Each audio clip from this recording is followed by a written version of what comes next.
Hello, my name is Kent May, and this is the story of why I came and stayed at First Baptist College Station. Before coming to college, my family had recently moved back into Texas, where I was born, but where I hadn't really grown up, into the Dallas area.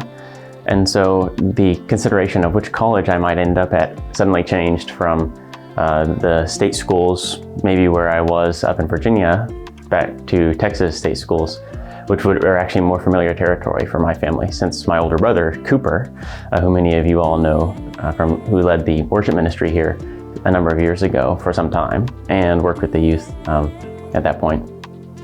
He was going to Texas A&M and living and serving here in this church. So that was actually how First Baptist College Station was first put on my radar.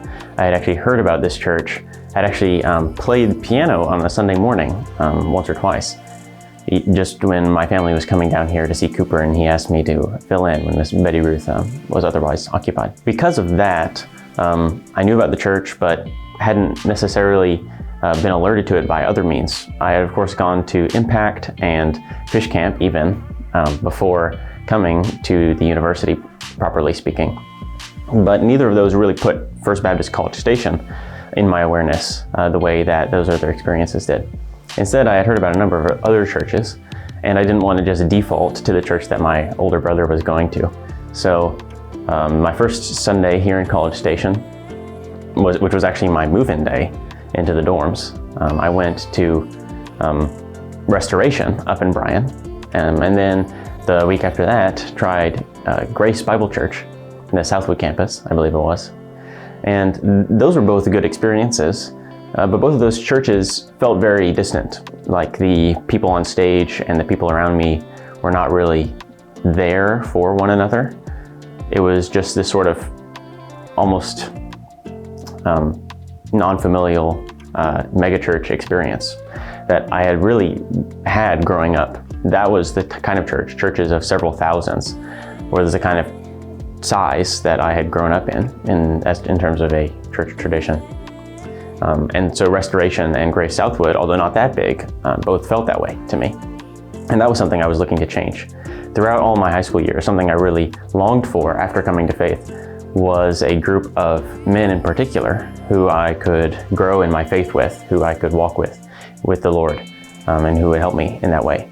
And that was something that I had never experienced before in any of those types of settings.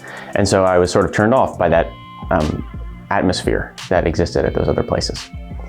And then it was that third Sunday after that Savannah and I, Savannah, then my girlfriend, now fiance, came here to First Baptist College Station and immediately felt a difference. Not only was the college ministry welcoming to us, although they certainly were, but even the main service at 11 o'clock, for which we stayed, felt like there was really a big family, sort of. Of course, there are some family members more than others that you know and that you're closer with, but the whole room felt like God's children who were meeting together and who were worshiping together.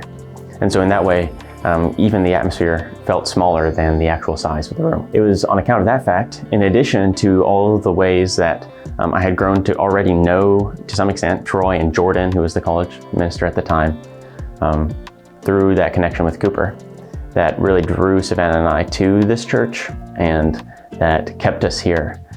And it was not only that, but as we continued to grow in light of the freshman Bible study in particular, where I found and Savannah found a similar kind of community that I'd always been looking for, that really drew us even further into the church community here. And then even following that, really our roots, I think, have been set even deeper into this family, because of how this church has been integral to our sense of a calling to ministry, which is something that both of us sort of independently found our way to almost at the same time. That was in the fall of our sophomore year, so more than a year ago now, that we both felt like God is calling us into the ministry in a really serious, and committed in a vocational way. And that calling was not only confirmed and encouraged by those in the church here, whether staff or not, but has been fueled as I in particular, and of course if you see the slides on Sunday mornings for women's theology, that's Savannah's ministry. She's also been confirmed in that way. But I've been privileged to begin to start leading a small group, one of the midweek small groups that the college ministry does, in addition to a Sunday night class that I've taught now for 2 semesters, 3 semesters even. And so that is just ways that this church has, ways that this church has and continue to encourage and build up Savannah and I in our sense of a calling to ministry. And that is something that I know not everyone who has this sense of calling gets.